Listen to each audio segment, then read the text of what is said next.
The leader of the African Christian Democratic Party, Kenneth Meshoe, says they've now found one of their councillors in Joburg guilty of wrongdoing for voting against the party's mandate. That councillor voted against the DA speaker in the Joburg Council, Vasco da Gama, last week. 2 of the ACDP's 3 councillors voted against da Gama. The other councillor voted under party instructions in favour of retaining da Gama. The councillor who did follow the party's instructions is councillor Ronald Harris.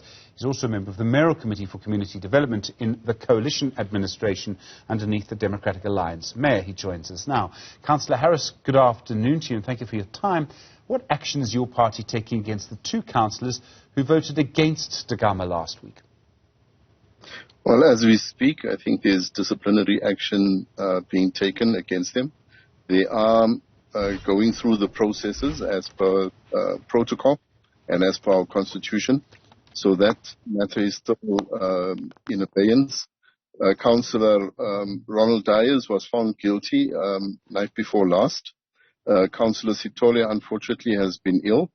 So his hearing will be taking place later in this week. But Councillor Harris has to provide mitigating circumstances by Friday. Why do you think they did it? I think there's a complexity in it, in that the Democratic Alliance, as part of the coalition, have loaded themselves to the gills in all critical positions within the coalition. And the short answer is that most of the parties, or the minor parties within the coalition, are unhappy about the power that the Democratic Alliance have retained, and they are not happy with the way in which the Democratic Alliance appears to use the minor parties as rubber stamps within the coalition. So I think that was the nub of it. However, I think if you look at the relationships within the coalition parties, and I think we need to look at some personal issues between the mayor and Colleen Makubela, Councillor Colleen Makubela, there's some challenges there. And I think if you add them all up, it has just exploded on the night of the 31st of August. So, I mean, Councillor Harris, to put this another way, and I kind of have to get to this, you say the number of it is the way that the Democratic Alliance has treated the ACDP.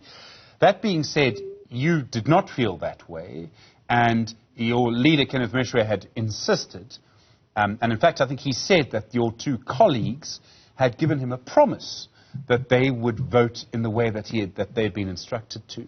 So for you, was it a point of principle on their behalf? And I ask this very specifically because I'm sure you've heard the claims that money was being offered to people. Yes, I heard those claims, and I've got no proof of it, so I can't comment on it. But this is what I can say. We have been assigned this function to serve in the council on behalf of the ACDP and the people who sent us there.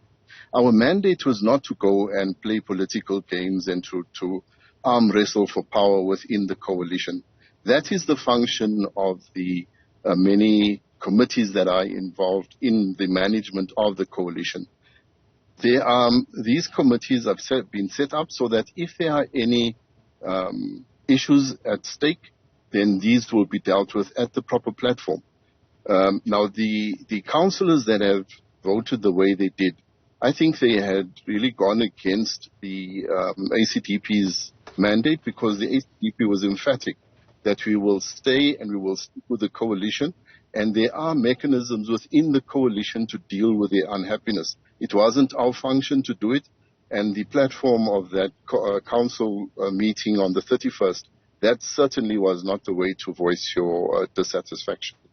So I stuck on a matter of principle, and as a disciplined member of the ACDP, that's exactly what I had done. You know, Councillor Harris, I keep coming back to this point because I think it's fundamental to our democracy and what's going to happen in councils and perhaps provinces and national government in the future around whether people have a duty to do what their party tells them to do because they've been voted with their party, or whether they have a duty to their conscience. And I think there's a big debate here. I think people can go in lots of different ways. Because politicians, unfortunately, and I'm not talking about this example, politicians will often say they're doing something for their conscience when those of us who are cynically minded, let's just say myself, may believe that it's not about their conscience and it's about something else. Let me put all of this in another way. These 2 colleagues of yours I don't know how close to them you are, maybe you aren't.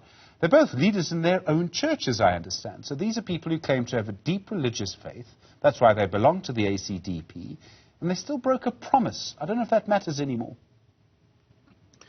It certainly does, but we must remember that even though they're leaders in their churches, ACDP is a political party. We're not a church.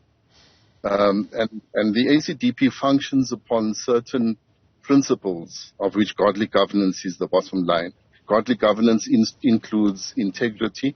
It includes truthfulness.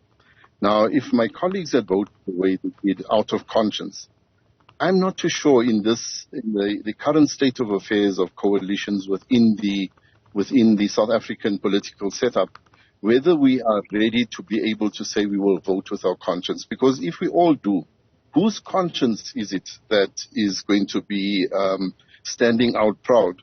Is everybody will have their own idea then, and we may as well then do away with the party political system and send all 270 conscience-ridden people into council. That's not the way it works. I think I certainly would understand and I empathize with the decision they are taken, but I maintain that the platform in which they have done it, the manner in which they have done it, has really just been problematic.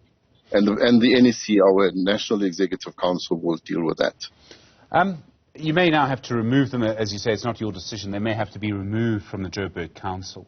Does the ACDP have people who could replace them? You know, the ACDP has been around for a very, very long time. And at the end of the day, I will certainly say with no shadow of doubt that there will be people that can replace them. Certainly it's a blow to us as a party, because both those councillors had a great basket of skills that they could bring to the party, and they were vibrant leaders in their own right.